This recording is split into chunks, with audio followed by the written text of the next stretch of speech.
गुरुचरित्रातील एका कथेमध्ये श्री नृसिंह सरस्वती स्वामी ब्राह्मण स्त्रीला तिच्या मृत पतीच्या देहावर रुद्राक्ष ठेवण्यास देतात व श्री गुरूंच्या आशीर्वादाने तिचा पती जिवंत होतो।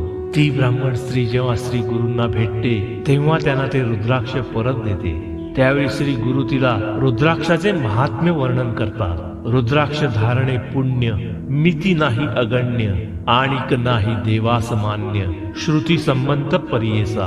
अर्थात रुद्राक्ष धारण केल्याने मिळणारे पुण्य केवळ असीम आहे, त्या पुण्याला दुसरी उपमाच नाही। सर्व देव आणि शास्त्रही याला अत्यंत पवित्र आणि योग्य मानतात। श्री सद्गुरु पुढे सांगतात की जो माणूस 1000 रुद्राक्षांची माळ गळ्यात घालतो तो साक्षात रुद्र होतो आणि अशा माणसाला सर्व देव वंदन करतात। जर सहस्त्र रुद्राक्ष मिळाले नाही तर 108 रुद्राक्षांची माळ गळ्यात धारण करावी।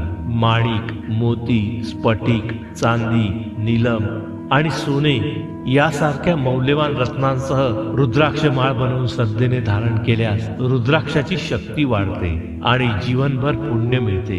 रुद्राक्ष गळ्यात धारण करण्यापुरते मर्यादित नाही। श्री गुरु सांगतात की ते हातावर, दंडावर आणि मस्तकावर देखील धारण करावे। रुद्राक्षावर केलेला अभिषेक पूजेसारखा फलदायी ठरतो।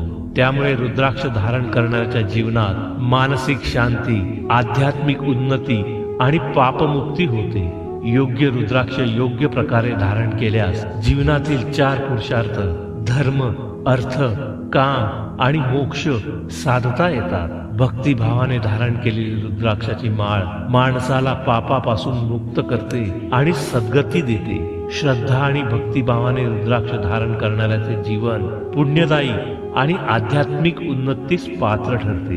गुरुचरित्र स्पष्ट सांगते, रुद्राक्ष ही केवळ साधन पूजेसाठीची वस्तू किंवा मौल्यवान अलंकार नाही, तर पुण्य, पावित्र्य आणि गुरुकृपेचे प्रतीक आहे।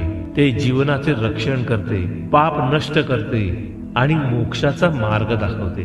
जो श्रद्धा आणि भक्तीने रुद्राक्ष धारण करतो तो जीवनातील अडचणी पार करतो, पुण्य मिळवतो आणि आध्यात्मिक प्रगती साधतो। अवधूत चिंतन श्री गुरु